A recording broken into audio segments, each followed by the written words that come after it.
이제 예전하고 되게 많이 달라졌죠. 예전에는 신문에 기사 하나 달라고 그래도, 저도 신방과 전공인데 우리가 막 이렇게 PR 기사 써가지고 올려서 기자가 신문에 게재를 해주느냐 마느냐 이렇게 목매달고 기다렸습니다. DJ한테도 하물며 내가 좋아하는 음악을 신청곡을 넣고 내 음악이 당선이 되면 되게 기뻐하고 그랬죠. 이게 바로 중앙에서 통제하는 방식이었는데 요즘은 반대죠. 되려 우리가 트위터 하다가 글 올린 거 보고 기자가 심층 취재해서 신문에 나기도 하고요. 또 우리 회사에서 트위터에 나와 있는 여러 가지 블레임들을 그 윗분한테 보고해야 되는 이런 세상이 됐다는 겁니다. 그래서 워낙 투명해지고 개방해지고, 그러니까 어찌 보면 바텀업이 됐죠. 탑다운이 아니라. 이렇게 됐기 때문에 이런 환경 속에서 우리의 그 고객들을 만나는, 그 폴 라이트해지기 위해서 고객을 만나는 채널도 사실은 이쪽으로 확대될 필요가 있다라고 보여집니다. 특히 요즘은 뭐 아시겠지만 이력서도 그 강풀 사건 아시죠? 강풀, 만화가 강풀이 원래 그렇게 취업이 안 돼서 오랫동안 고민하다가 인터넷에 올린 그 뭐죠? 만화가 인기가 짱이 돼가지고 나중에 영화화까지 됐잖아요. 이것도 어찌 보면 그동안의 어떤 중앙에서 채용이 되어야 하는 시대였다면 이제는 우리가 먼저 어필하고 나가는, 이렇게 그 라인이 바뀐 세상이 됐습니다. 이렇게 바뀌었기 때문에 이런 세상 속에서 우리의 고객에게 라이트한 접근을 하기 위해서도 예전에는 기업이 고객을 리서치하고 고객을 관찰하고 질문하고 평가하고 그랬었다면 이제는 고객들이 노는 곳에 가서 기업이 직접 같이 참여하는 방식으로 바뀌어야 된다는 거죠. 그리고 또 어찌 보면 예전에 CRM으로 치면 그 80-20 법칙 아시죠?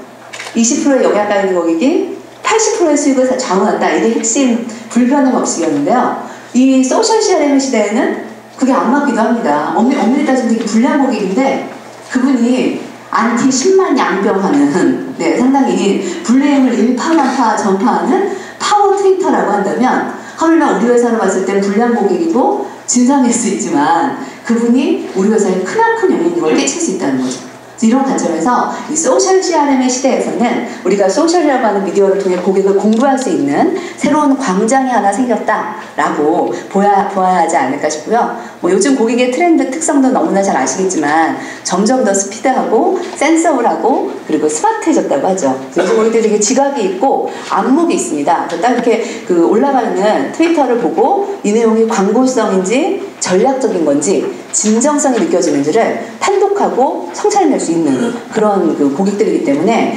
그 이렇게 막 어떤 사장님들은 아직도 그런 얘기 하세요. 아우 골치 아프다. 게시판도 지금 닫을까 말까 고민 중인데 블로그하고 뭐가 다르냐. 그냥 홈페이지하고 있으면 됐지 괜히 트위터 계정 만들지 말아라. 이렇게 말씀하시는 분이 계세요. 이제 그런 거죠. 해 뜨겁다고 내가 이렇게 눈 가리고 해 없다고 믿는 것과 같은 거예요. 절대 해는 거기에 그 자리에 존재하거든요. 내가 안 본다고 없어지는 게 아닙니다. 그렇기 때문에 소셜이라고 하는 이 큰 대세를 우리가 어떻게 긍정적으로 활용할 건가, 이걸 연구하는 게 필요하다고 보여져요. 왜 운전할 때도 그렇잖아요. 여러분 운전할 때 누가 멀미를 많이 하죠? 여기 앉아있는 분 중에 뒤에 앉아있는 분이나 뒤집어 앉아있는 사람이 좀 멀미를 많이 하죠? 상대적으로 누가 멀미를 좀 덜 합니까? 운전자죠. 어려운 질문은 아니죠. 그런데 이게 왜 그러냐면 운전자하고 뒤에 앉은 사람의 차이는 뭘까요? 예상하고 각오했죠. 준비했습니다. 근데 반면에 뒤에 앉은 사람은 그냥 이렇게 둔턱인지 컵인지 모르고 그냥 이렇게 끌려가다 보니까 멀미 나는 거예요. 그래서 우리가 변화에 대해서 이 봉변당하지 않고 능변하려면 이것을 그냥 뭐 이게 정답은 아니겠죠. 그렇지만 보완제이긴 하다는 거. 대체제까지는 아니에요. 이걸로 해서 확 갑자기 없던 살림이 나아지고 뭐 이러는 건 아니지만 보완제로서 아주 중요한 미디어이긴 하다라는 것이 제가 소셜 CRM의 필요성으로, 또 그리고 소셜 CRM이 기존 CRM에 어떻게 얹어져야 되는지를 좀 말씀드린 첫 번째 주제입니다.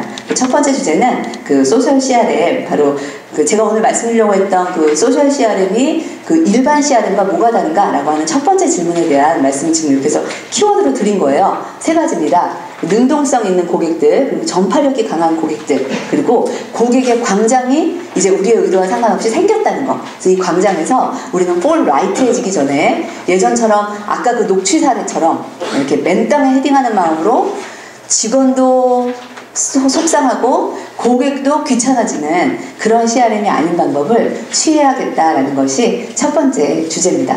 그 다음에 이제 두 번째가, 그렇다면 이제 소셜 CRM을 진행을 하는데 이게 돈이 되는가? 이게 아까 여러분들의 두 번째 관심 질문이시라고 생각을 했어요. 그래서 이게 돈이 되려면 어떻게 하면 좋은가를 고민해야 될 것 같아요. 돈이 되는가 안 되는가는 사실 장담할 수 없죠. 그리고 돈이 되는가라고 하는 수동형이 아니라 돈을 만드는가라고 하는 적극형을 가입하려면 우리가 그 안에서 뭔가 활동을 해야 될 것 같아요. 그리고 또 돈은요, 그런 얘기도 하잖아요. 버는 것도 중요하지만 안 쓰는 것도 중요하다, 이런 얘기 하잖아요. 근데 저는 소셜 CRM이 당장 여러분한테 뭔가 돈을 안겨준다, 매출 수익을 준다 이러지도 않겠지만 고객과 접촉하는 비용을 절감하면서 다양한 폴라이트에 대한 아이디어를 얻는 광장과 바다이긴 하겠다라는 생각이 들고요. 그 다음에 또 두 번째는 그런 얘기 하잖아요. 왜 돈 버는 것도 중요하지만 돈 버는 방법도 알아야 된다. 그래서 그 맥킨지 컨설팅사는 입사한 직원한테 연봉을 일반 컨설팅 회사에 70%밖에 안 준대요.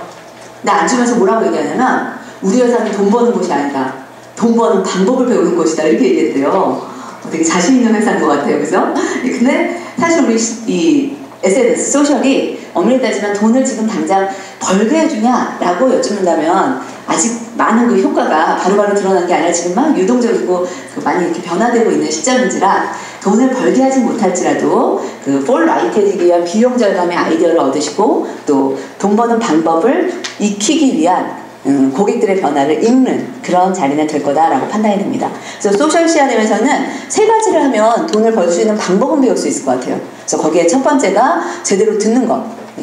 그동안의 기업은 사실 말하는 것에 되게 익숙해져 있었습니다. 이렇게 떠들고 알리고 설득하고 호소하고 유혹하고 이랬는데 이제 이 소셜 CRM의 세상에서는 그들의 움직임을 들어야 됩니다. 잘.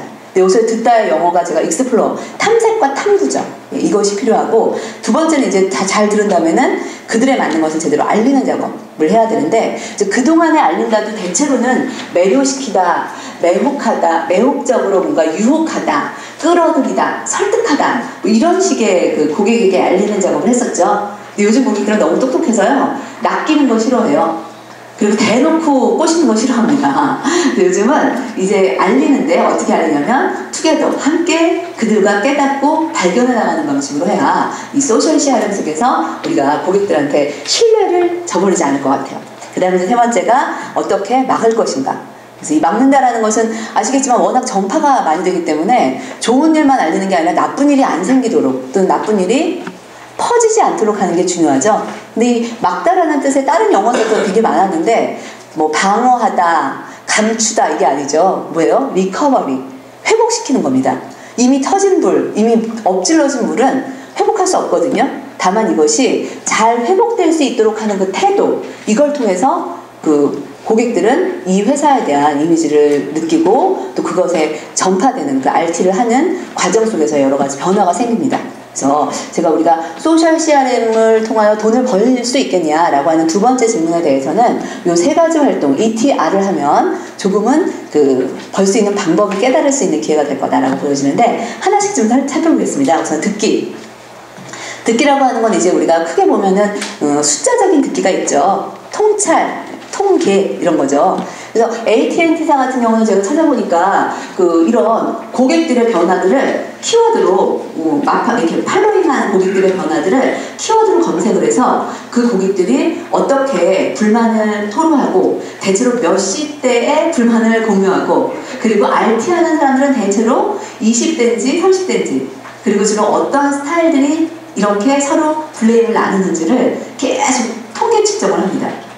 그 사내에 아까 웅진처럼 그런 앱을 가지고 고객들의 행동을 아주 구체적으로 통계를 내서 관찰을 하고 있고요. 또 그래서 이렇게 하는 데도 있지만 또 이 숫자 이면에 있는 그 감정을 읽는 통찰도 되게 중요하죠. 그래서 이 사람들 간의 비언어적인 여러 가지 통찰도 고민할 필요가 있어요. 그래서 싱가포르에 있는 어떤 화장품 회사는요, 그걸 한대요. 이 숫자적인 통계도 통계지만 그 본인들의 그 우호적인 고객과 약간 우리들을 싫어하는 고객들을 모셔놓고 패널 토의를 한대요.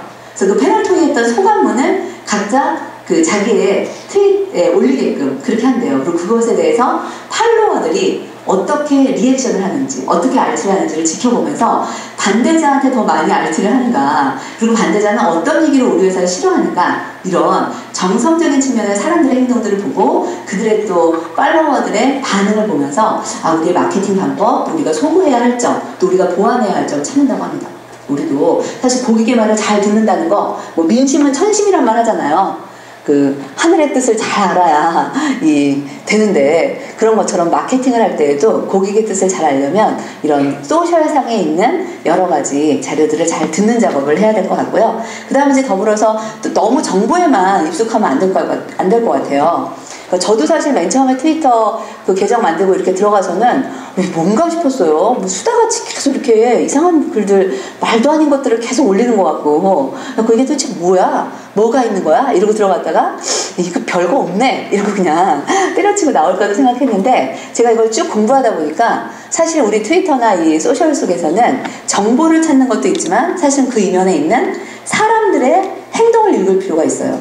그 사람 안에 있는 그 뒤에, 한 사람 뒤에 25만 명의 그 팔로워들이 있을 수도 있거든요. 그래서 정보로만 보면 별게 아닐 수 있지만 그들의 행동 변화, 그리고 그들이 어떤 이야기들을 주고받는지, 그리고 그걸 RT를 할 때 어떤 분위기로 RT를 하는지를 볼 수 있기 때문에 이런 측면에서 우리도 고객의 말을 잘 듣는 작업을 해야 될 것 같습니다. 그래서 최근에 많은 그런 저희도 제휴가 되어 있는 회사들이 그런 노력들을 지금 하고 있는데, 고객의 이런 정보나 행동들을 분석해서 그분들이 어떤 불만과 어떤 구매 요구와 어떤 관심을 갖고 있는지를 계속 소트하는 그런 그 앱들이나 이런 프로그램들이 많이 개발되고 있더라고요. 근데 저는 이런 것들을 우리가 뭐 전부 다 도입할 수는 없겠지만 현재 기존에 있는 사이트만으로도 여러 가지, 저희한테 나중에 메일이나 이런 거 보내주시는 그런 사이트를 쫙 제가 목록을 리스트업 해놨거든요. 그래서 그런 것들을 통해서도 현재 우리의 내방 팔로워들 수, 그 다음에 그 팔로워들이 어떤 관심 키워드를 갖고 있는지 이런 것들을 소트할 수 있는 그런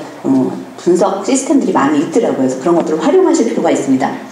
그 다음에 이제 소셜 CRM에서 탐색을 할 때에는 우리가 보고 싶은 것만 본다거나 착각하며 보지 않도록 하려면 이 100만 팔로워의 오류도 기억하실 필요가 있습니다. 그래서 사실 이 소셜에서 중요한 건 팔로워 수다. 그냥 기하급수적으로 늘리는 게 관건이다라고만 하지만 사실은 팔로잉과 팔로워의 수뿐만 아니라 그들이 어떻게 그 콘텐츠들을 엮어나가고 타 연계 사이트들과 공유하는지 이런 것들도 비교할 필요가 있고요. 그 다음에 브랜드 계정에 대한 언급, 우리 회사에 대해서 어느 정도 언급하는가, 그 다음에 또 계정 평가, 시간당 접속수라든가 업데이트율이라든가 또 확산 정도, 이런 것들을 같이 비교할 필요가 있습니다. 그래서 마치 기업이 KPI를 확인하듯이 우리가 소셜을 진행할 때도 이런 부분들, 이 KPI들을 가지고 평가를 해나가면서 계속 버전업을 할 필요가 있을 것 같습니다.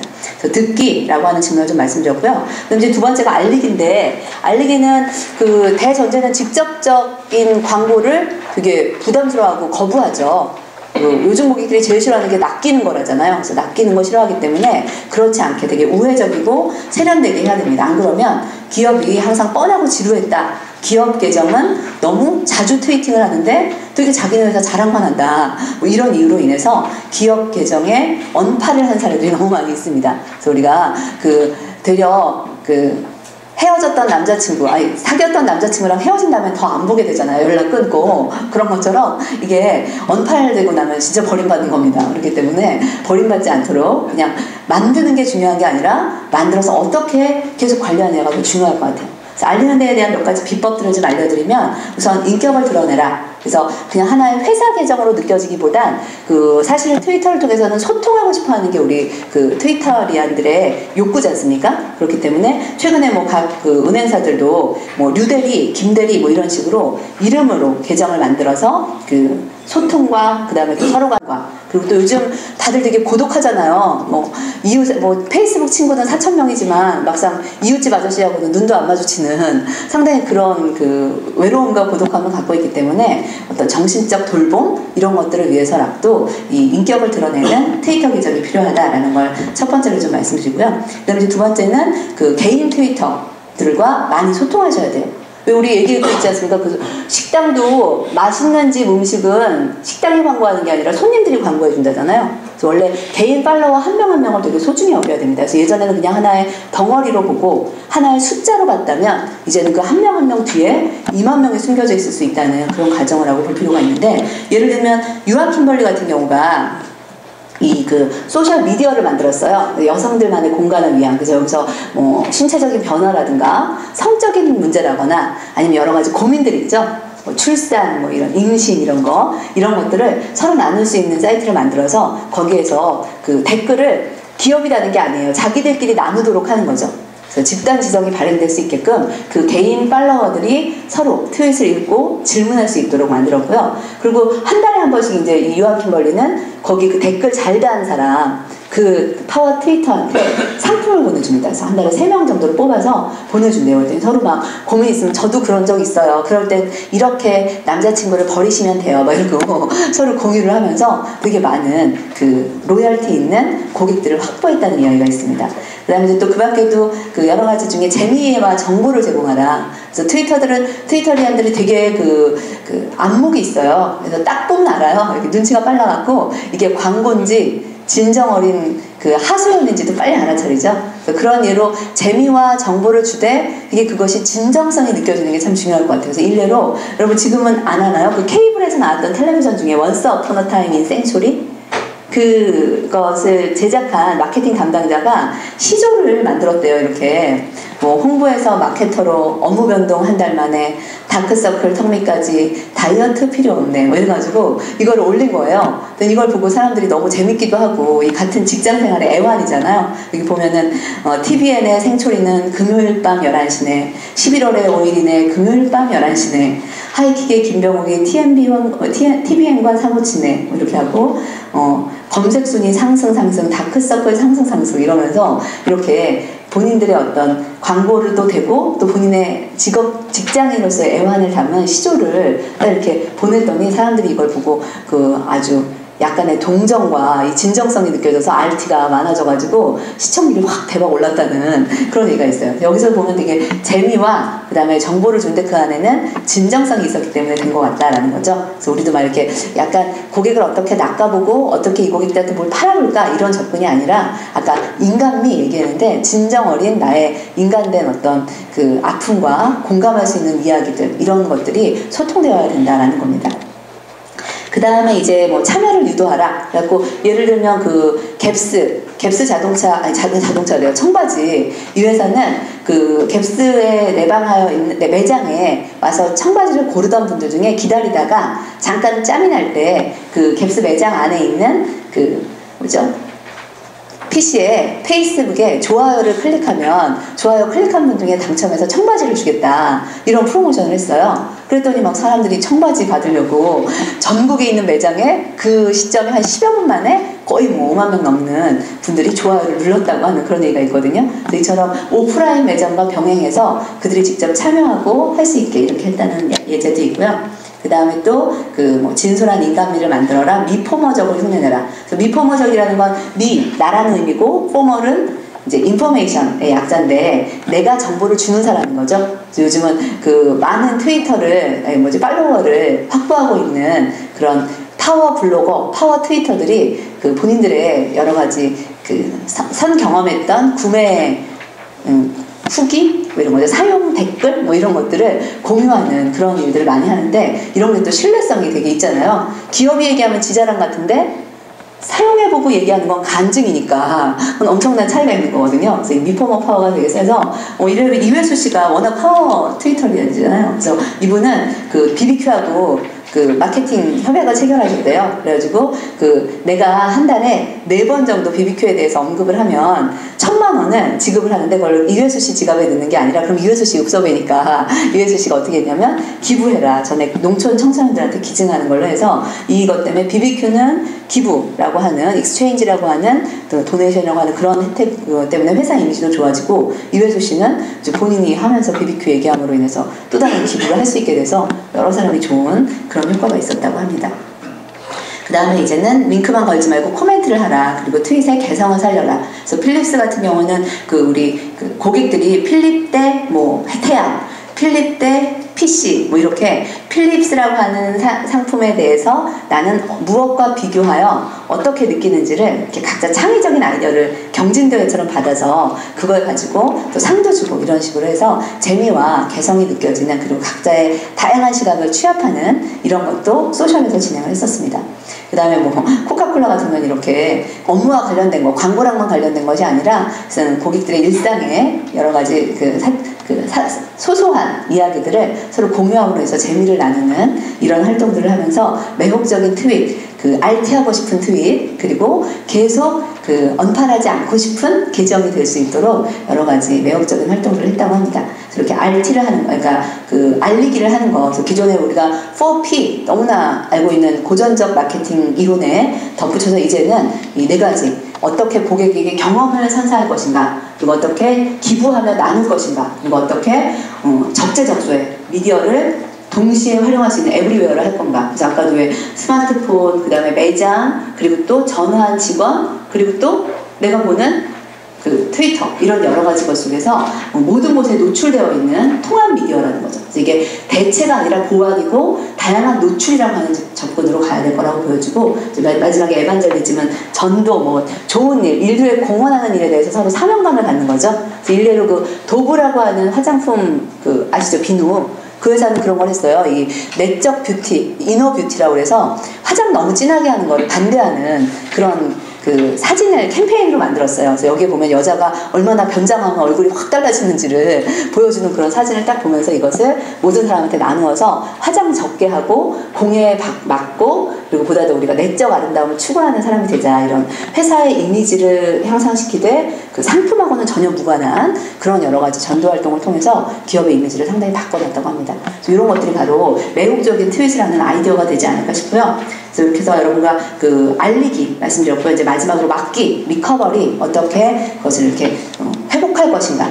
이 부분에 대해서는 뭐 너무나 많이 아시겠지만 신세계백화점의 정용진 회장님 같은 경우도 이 많은 문제가 생겼을 때 사실 둘만의 문제로 보지 않고 여러 사람이 지켜보고 있다는 걸 생각해서, 옛날에 가짜 한우 소동 사건이 있었잖아요. 그때에도 되게 사과의 글을 진정성 있게 보냈다고 합니다. 그래서 이걸 보고 많은 트위터들이 이렇게 RT를 해서 서로 오해를 풀거나, 아니면 그래 뭐 앞으로는 잘하겠지, 그래서 만회할 수 있었던, 물론 안 일어난 게 제일 좋았겠지만 만회할 수 있었던 그런 예제 중에 하나인데요. 우리가 사실 나하고 이 사람하고 둘이 얘기하거나 그냥 내가 트위터를 올린다는 건 나 혼자 속삭임, 혼잣말 한 것처럼 비춰지지만 실제로 그거는 여러 사람이 지켜보고 있죠.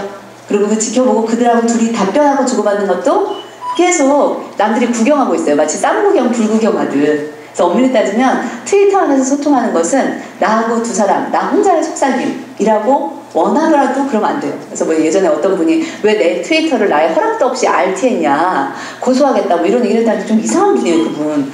그거 알리고 싶지 않으면 트위터에 올리면 안 돼. 그죠?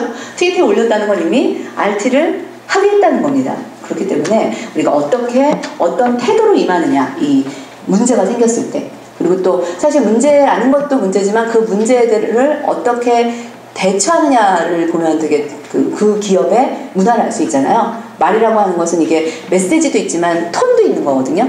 제가 여러분한테 지금 똑같은 메시지지만 일동 기립 이렇게 말하는 거랑 여러분 잠시만 일어나 주시겠습니까? 이렇게 말하는 거랑 되게 다르지 않습니까? 그래서 똑같은 어떤 분의 블레임이 있었더라도 그것의 기업이 어떻게 반응을 하느냐, 그 톤이 일동 기립식이냐, 잠시만 일어나 주시겠느냐는 대단히 다르다는 거죠.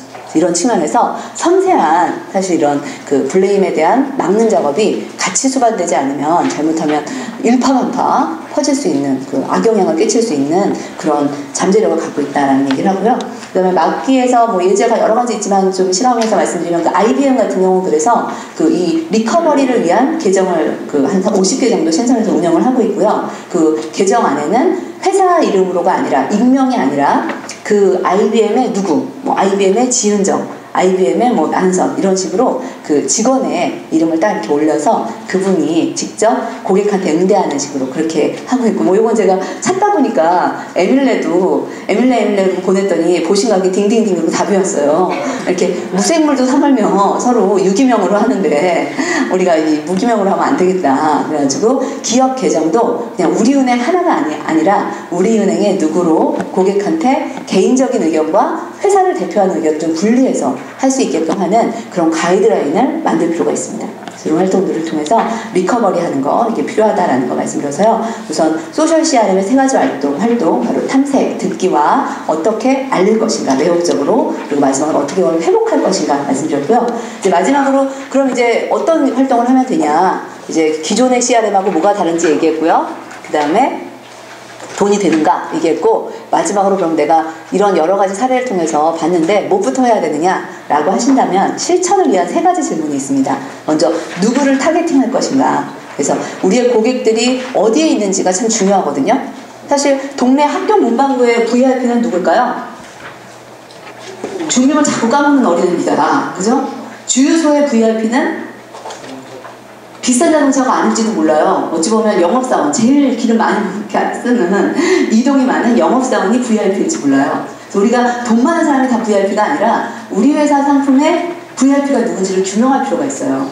근데 우리가 그냥 무조건 뭐 여기도 트위터 저기도 페이스 만들었다고 하니까 우리도 그냥 계정부터 만들자 그런 게 아니라, 사실 우리의 주요 타겟, 우리의 VIP가 어디에서 놀고 있나 그걸 규명하는 것이 먼저 돼야 됩니다. 그래서 우리의 트위터들, 우리의 그 소셜에 있는 여러분들의 타겟과 VIP를 정의하고, 또 B2B냐 B2C냐, 그리고 성별, 직업별, 연령별, 관심 분야별 좀 타겟팅을 좀 해야 그들을 찾는 바다에 뛰어들 수 있죠. 이렇게. 그리고 뛰어들 때도 요즘은 뭐 너무나 고정관념 같지 않아도 되는 게, 요즘은 디지털 실버족도 생겼고, 뭐 40대는 안 할 거야, 50대는 안 할 거야, 이게 아니죠. 그런 것도 있고, 또 저희랑 지금 같이 하고 있는 두리안 그 소프트는 이런 것들을 만들었어요. 타겟 마케팅을 할 수 있게 키워드를 검색해서 그 일반적으로 트위터가 쫙 돌고 있는 여러 가지 그 RT들 중에서 키워드가 뭐 예를 들면 뭐 소셜이다, 아니면 뭐 그 평생 교육이다, 이런 키워드가 있으면 그 키워드가 있는 그 주요